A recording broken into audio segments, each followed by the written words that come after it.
গোবর নিলাম ভাই 10 থেকে 15 কেজি। কত কেজি নিলাম? 15 কেজি। 10 থেকে 15 কেজি। এখন আমরা গরুর চেনা নিব, কুচনা 10 কেজি। 10 কেজি। আচ্ছা, এখানে একটা লক্ষণীয় বিষয় হলো যে আমরা যে ঘুরাবো, আমরা সবসময় ডান থেকে বাম দিকে ঘুরাবো।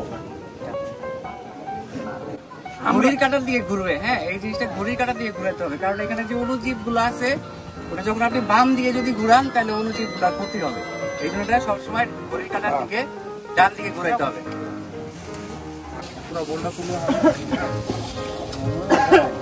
1 কেজি বেসন।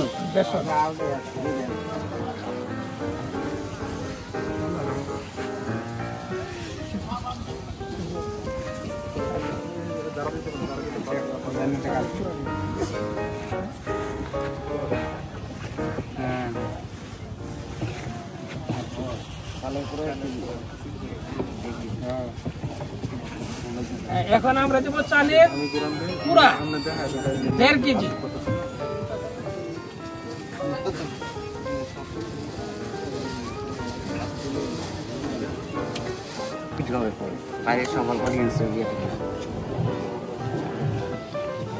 চালের কুড়া কতটুকু দেওয়া হলো? 1.5 কেজি চালের কুড়া। আর বেসন কতটুকু ছিল? 1 কেজি। গোবর কতটুকু ছিল? 15 কেজি। আর গোচনা 10 কেজি, 10 লিটার। এখন পুকুরের পানি, পুকুরের পানি 5 লিটার দিব আমরা। হ্যাঁ, 5 লিটার করে দেখা দিচ্ছে এখন। আচ্ছা, তারপর যে একটু ভিজিয়ে রাখতে হবে। হ্যাঁ, 2 কেজি খোলের মধ্যে দেওয়া যাবে না।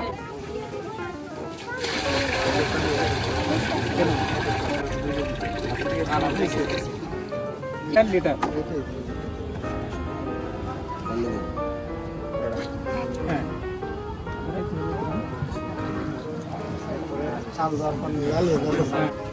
তারপর টক দই একটা, আর ডিমটা আমরা ইয়া করবো, হ্যাঁ পিসবো। ডিমটা পিসতে হবে, এই যে টক দই, এই টক দইতে যে ব্যাকটেরিয়া আছে ওটা মাটির অণুজীব হিসাবে কাজ করবে, বুঝছেন? এই পুরো ব্যাকটেরিয়াটা এই পুরো দ্রবণে চড়ায় যাবে।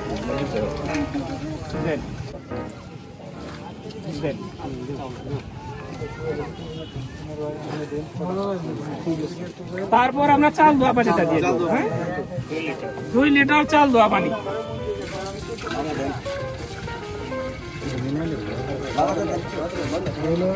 ঠিক আছে, এখন এইটা আপনারা 100 লিটার করবেন। সব উপকরণ দেওয়া হয়ে গেছে। এটা কতটুকু করবেন? 100 লিটার। 100 লিটার গ্রামে 100 লিটার করবেন। করে তারপরে এটা আপনারা 5 থেকে 7 দিন রাখবেন ঠান্ডা জায়গায়, ছায়া জায়গায়, বৃষ্টি হয় না, রোদ নাই, ওই জায়গায় রাখবেন। এটা ছায়ার মধ্যে রাখার পরে প্রতিদিন 2 থেকে 3 বার এটা নাড়া দিবেন। ঢাকনা ঢেকে রাখবেন তো, তারপরে খুলে 2 থেকে 3 বার নাড়া দিবেন। নাড়া দেওয়ার পরে এই প্রতি 1 লিটারের সাথে 4 লিটার করে পানি মিশিয়ে এটা আপনারা যে কোনো ফসলের মধ্যে এটা ব্যবহার করতে পারবেন। 5 থেকে 7 দিন পরে ব্যবহার করবেন। কতদিনের মধ্যে এটা ভাঙার 5-7 দিনের মধ্যে ব্যবহার করতে হবে।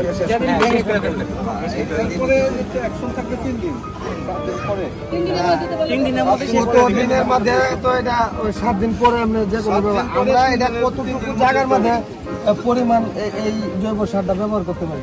আমরা নরমালি হলো প্রতি শতাংশে 2 লিটার করে স্প্রে করি। নরমাল যে স্প্রে নিয়ম হলো আপনার 1 শতাংশে 2 লিটার পানি লাগে।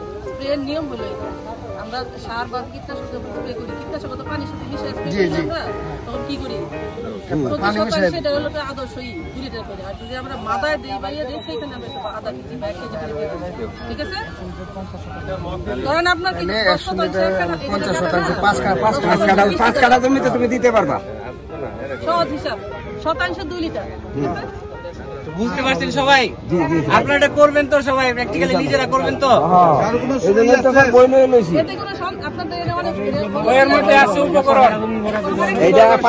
এইটা ব্যবহার করলে আপনার ইউরিয়া সার লাগবে না জমিতে।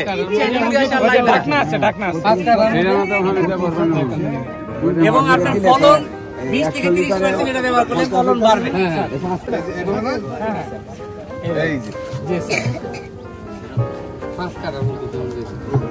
প্রতি 100 লিটার 5। আচ্ছা ঠিক আছে, আমরা যেটা বললাম এটা কিন্তু এই যে বইটা দিলাম না, 17 নাম্বার পেজ আর 29 নাম্বার পেজে প্রচুর পয়েন্ট আছে। আপনি এটা দিলে আপনারা এই সার আপনাদের রাসায়নিক সার দিতে দিয়ে দেখুন দিয়া